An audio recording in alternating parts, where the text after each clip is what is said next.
Hi, this is Scott Garibay, and today we're going to talk about The Waking of Willowby Hall. So, The Waking of the Willowby Hall, this is my review for The Waking of Willowby Hall and some meta commentary on where this product falls within the overall state of the OSR, the old school rules, old school revival sphere. Okay. So, The Waking of Willowby Hall is it's a short adventure. It's about 35 pages long, and it's published in zine format. It is incredibly good. It's just an adventure. It's an OSR adventure. Now, the reason why I'm taking time to review it is a 5 out of 5 star product, and I think what it is more than anything else, what it serves as right now is the very real perspective that the OSR is this product is what the OSR can do and what the OSR does at its full stride. Okay, so basically what the book does is it builds this beautiful map. It's incredibly clear to read the map, and then in the 35 pages it wastes absolutely no time in building, in presenting you with essentially a mansion, and it has about a dozen rooms, and in those rooms the players are going to encounter, each room is a unique puzzle, a unique mystery, a unique combat encounter. It's all there, it's tight as a drum, and there's just no time wasted in presenting a useful adventure to players. Because it's OSR, that adventure can be run in Dungeons & Dragons, any edition. It can be run with Old School Essentials. It can be run with Index Card RPG. It can be run with 5 Torches Deep. It can be run with the White Hack or the Black Hack, right? And basically any bog standard fantasy tabletop role-playing game, this adventure is useful for.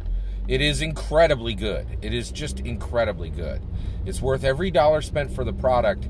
And I think it's really important to take note of the Waking of Willowby Hall, because one of the things that's happened recently is there's been a huge explosion of content specifically in this zine format. And these zine formats, I think creators are incredibly excited about this zine format because they can finish something quickly.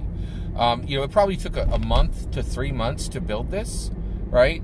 And now that it's out, it's a real product. The creator can actually be very proud of it, and there's just a real sense of accomplishment. Like, this is finished, it's out, it's done, it's usable, right? And one of the things is the zines are so short and so small that the entire OSR world has been able to very carefully iterate on this and make it very real and helpful and useful to players, right? And I think it's incredibly useful and exciting, and I really think that the OSR overall is doing a great job of making sure that people understand what it is useful for. And one of the reasons why is the OSR recently has caught some flack for, I've seen videos that are saying, is the OSR even helpful to have around? And that's a really good question, because I think overall OSR is this celebration of D&D BX, D&D Moldvay, D&D 1E, D&D Menser, and that's pretty regressive. It's literally saying let's celebrate what used to be in the game rather than what's in the game now. And that there's a real cost to that, right? So basically, when you look at The Waking of Willowby Hall, it is such a good, incredibly useful, incredibly well-designed adventure. By the way, real quick, I'll give you some of the super awesome elements within it. So one of the things it does is it takes this beautiful map, and it reprints the map like every 2 to 3 pages, and it just highlights what the pages are talking about on the map. It's so clear and so useful.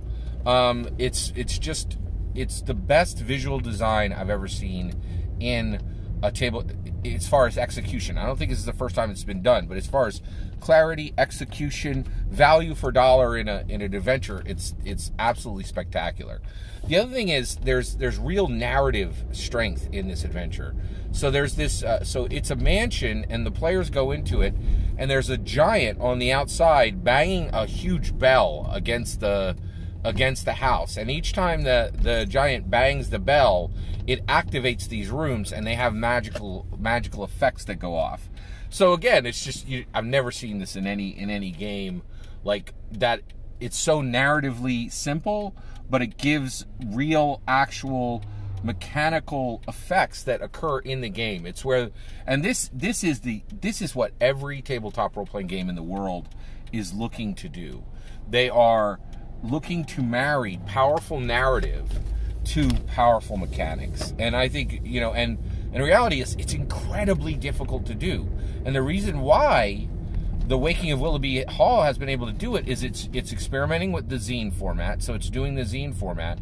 And because it's using the zine format, it can cycle through and just get better. And the OSR allows creators to cycle through and get better and better and better till they're, you know, and they can look at, say, you know, at all these other failed zine experiments and say, this is the good stuff from that. Let me reiterate and execute well on it. Because that's where we're at, where there's so much going on in our scene that you have people who have great ideas but don't execute well on them. You have people who are absolutely fantastic at execution and can put great art and great mechanics in a book, but don't know a narrative story if it bit them in the butt, right? Like, it's just, and this is the perfect marriage of all of them. And so so basically I very much realize that I think there is a gigantic question mark on the value of the OSR. It is fundamentally regressive in many ways, right? But to say that it's not producing things of value is just not true. Frankly, I kind of don't like that The Waking of Willowby Hall is as good as it is, because it is a crown on the head of the OSR community, right? And honestly, I have to say, within, you know, Dungeons and Dragons, there's no two ways about it. I would trade if somebody said, hey, only The Waking of Willowby Hall, this 35-page zine, can exist in the world, or Baldur's Gate Descent into Avernus, I would snap my finger and that thing would be Thanos. You know, Baldur's Gate Descent into Avernus would never exist again. I would not trade that 250-page full color book for this 35-page black and white zine, because this 35-page black and white zine just outstrides it by a millionfold, right? So there is real value in the OSR. It is creating, because it is celebrating this zine format, it is creating some amazing products. So definitely check out The Waking of Willowby Hall. By the way, the reason why I got Waking of Willowby Hall was because I watched Dave Thomavor's review of this product. If you want to see a better review than I just did of this product, go over to Dave Thomavor. His channel is amazing. If you're not familiar with him, get over there immediately. If you are, return and enjoy some of the new content he's putting up. That guy just knocks it out of the park every single day. And I'm going to say, without a, you know, I work hard on my channel, but like, that guy has surpassed me. There's just no two ways about it.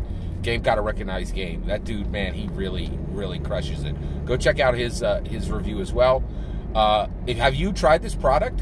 What's your thoughts? Also, are you checking out any of these new zines that the OSR scene is creating? What's your thought on the absolute explosion of the zine format? I'd love to hear your thoughts. Let me know in the comments below. Please consider liking and subscribing, and have a wonderful millennium.